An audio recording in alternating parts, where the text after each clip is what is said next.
Salut, c'est Trado, content de vous retrouver pour la mise à jour de l'analyse technique du SP500, du Nasdaq, du CAC, du pétrole, du Bitcoin, etc. Je vous rappelle que cette analyse, cette vidéo, elle est chapitrée en dessous, ça risque d'être long, 20 minutes. Donc si vous n'êtes pas intéressé par tout ce que je dis, regardez en dessous de la vidéo pour vous rendre directement à la section qui vous intéresse. Mais là, il faut vraiment faire le point sur l'actualité de manière extensive parce que sinon on ne comprend pas ce qui se passe. Regardez les indices qui basculent sérieusement dans le rouge. Je vais préciser des choses. Ce qu'il faut comprendre, c'est que les news ont été très mauvaises et en même temps, on assiste peut-être à un changement de paradigme, un changement de grille de lecture.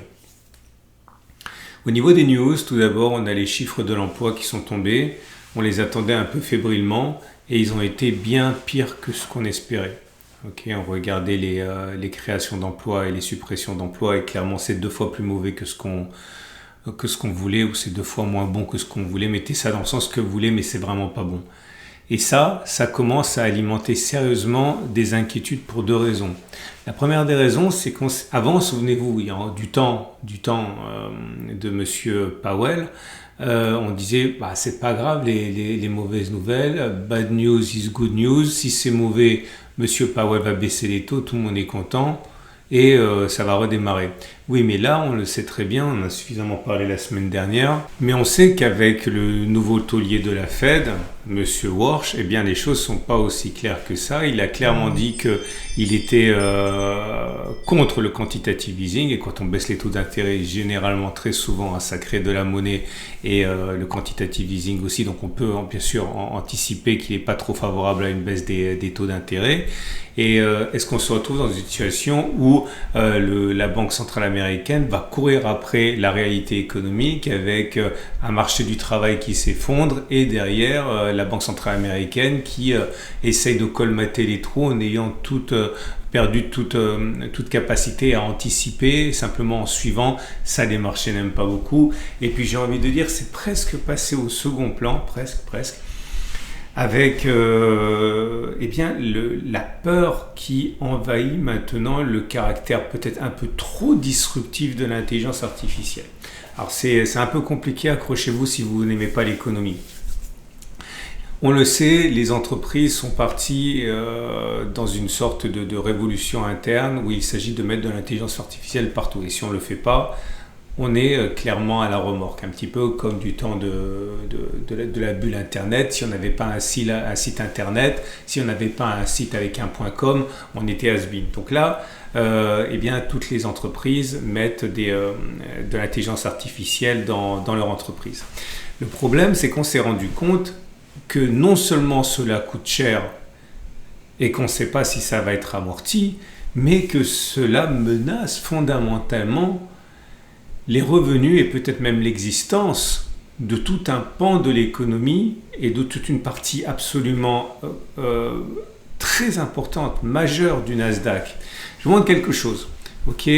Ça, c'est un ETF qui reprend, c'est ce qu'on appelle l'ETF IGV, qui reprend les entreprises dans les secteurs des logiciels.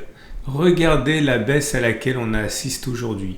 Aujourd'hui, on a perdu 5%. Et cette baisse est continue depuis les plus hauts. Ici, regardez, on a perdu 33% depuis les plus hauts. Et sur une semaine, depuis le mois de janvier, en fait, regardez la baisse à laquelle on a assisté. Et ça, c'est exactement 17%.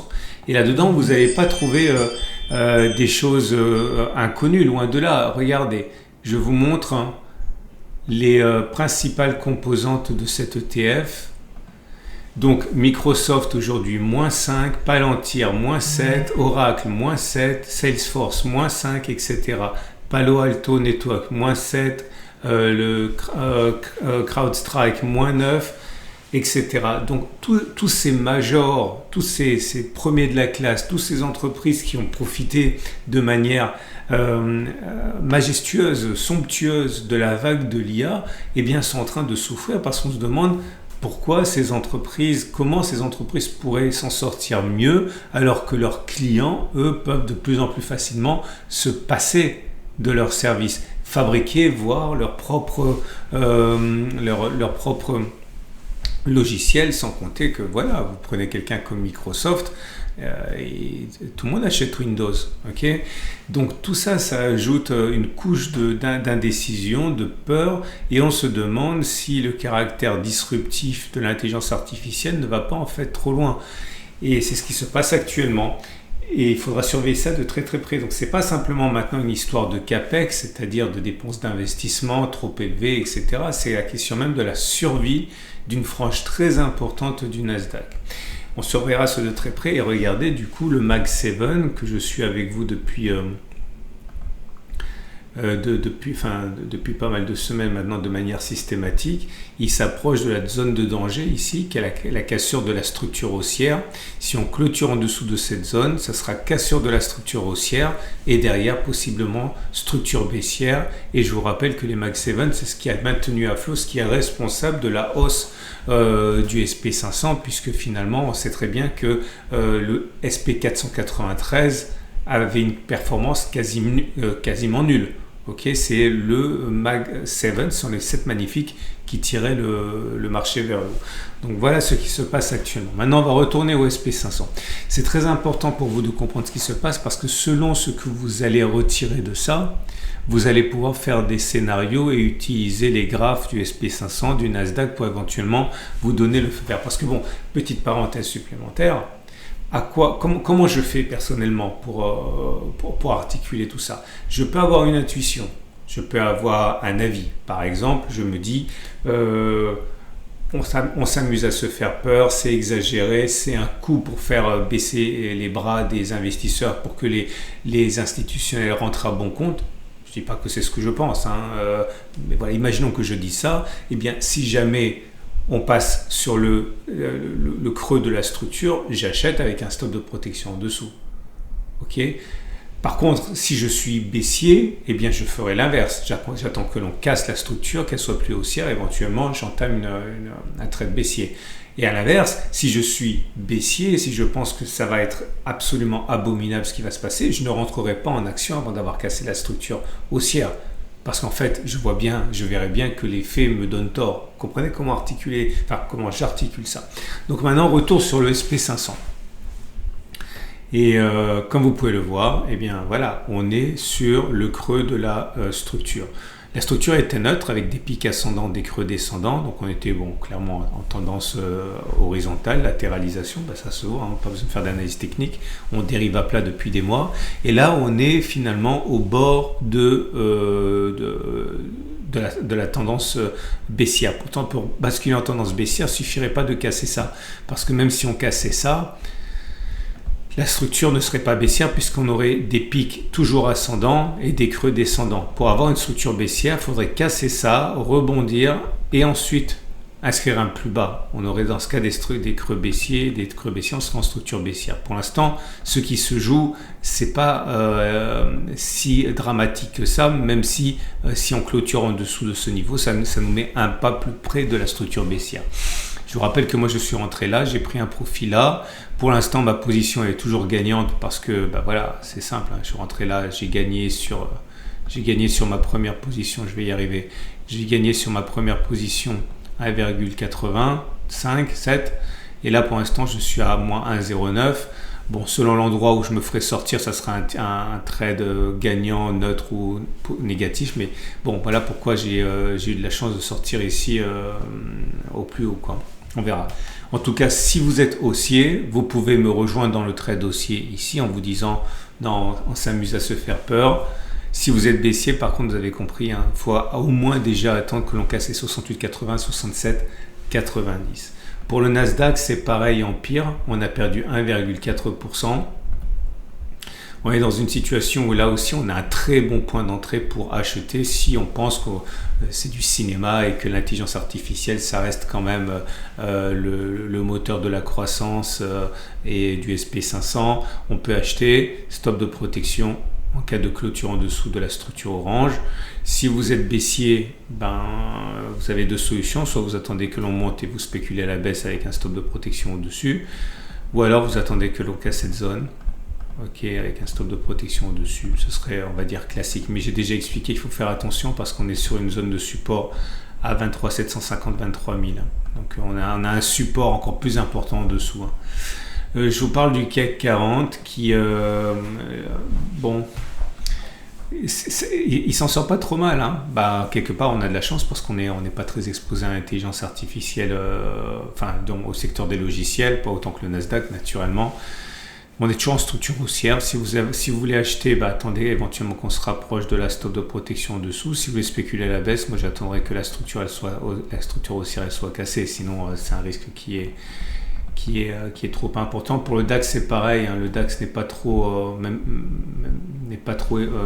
exposé, mais il ne faut pas rêver. Si les marchés américains s'effondrent, les marchés européens ne caracoleront pas en territoire positif. Voilà, si vous regardez, ceux qui ont osé le faire, j'aurais pas osé moi, mais bon, ceux qui ont osé prendre le trade baissier que j'avais suggéré là pour ceux qui avaient un biais baissier avec un stop de protection au-dessus, voilà quoi, bravo à eux parce que moi j'aurais jamais osé. Si vous avez un biais haussier, vous pouvez toujours attendre que l'on revienne ici, ok, et puis je vais y arriver, et puis acheter. Stop de protection en dessous. Si vous avez un biais baissier, soit vous prenez dans le train ce trade avec un objectif éventuellement d'aller à stop de protection en cas de clôture au-dessus. Je vous propose maintenant le VIX qui explose de 15-16%, c'est pas surprenant. Le silver, catastrophe sur le silver qui a perdu 25% rien qu'hier. Ok, regardez, entre les plus hauts et les plus bas, on a perdu, non je raconte des bêtises, on a perdu même 28%. En une séance. Et le niveau des 76-71 est enfoncé. Donc si vous avez un biais baissier, voilà, on peut y aller maintenant. Vous pouvez spéculer à la baisse avec un stop de protection en cas de retour au-dessus de cette zone. Si vous avez un biais haussier, vous pouvez parier sur la fausse cassure. Ce sont des choses qui arrivent dans les excès. Dire non, j'y crois pas, j'achète. Stop de protection plutôt large. Et puis vous dites non, on va remonter à terme. Prenez un stop de protection quand même assez large, ou alors au contraire, prenez un stop de protection hyper serré pour ne pas laisser le mauvais pari vous être fatal. Si pour l'or c'est pareil, en moins grave quand même, parce que l'or est beaucoup moins spéculatif que le silver. On rebondit très mollement après une dégringolade la veille. La veille c'était jeudi soir, donc 6%.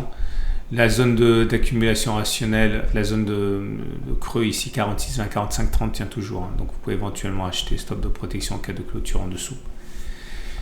Je vous propose aujourd'hui, regardez, je vous montre le dollar, même si vous ne tradez pas le dollar. Ce qui est intéressant, c'est que ça monte.